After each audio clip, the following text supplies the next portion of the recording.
Jake Bronson spent the past 2 weeks preparing to die. He just didn't want to do it today, trapped in this MRI scanner.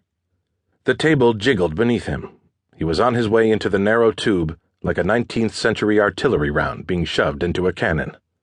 The glassy-eyed gaze of the bored VA medical technician hovered over him, a yellow mustard stain on the sleeve of his lab coat. Comforting. "Keep your head perfectly still," the tech said. Yeah, right, like he had any choice within the 2-inch wide strap they had cinched over his forehead. Another wiggle and the lip of the tunnel passed into view above him.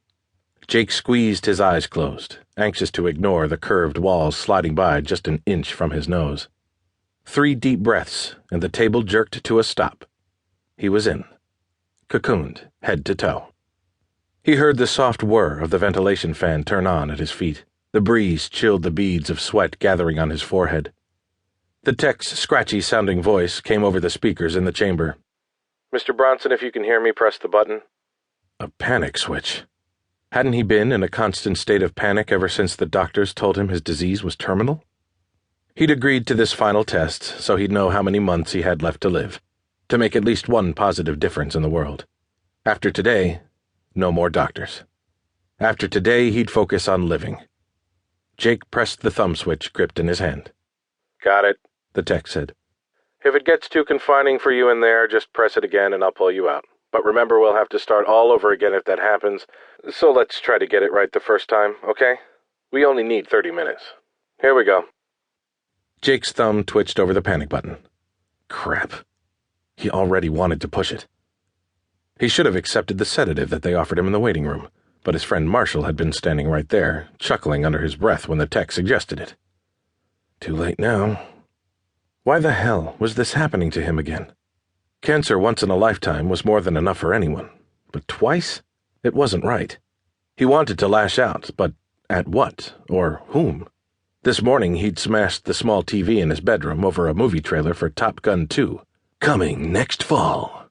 He hated that he was going to miss that one. The chamber felt like it was closing in on him.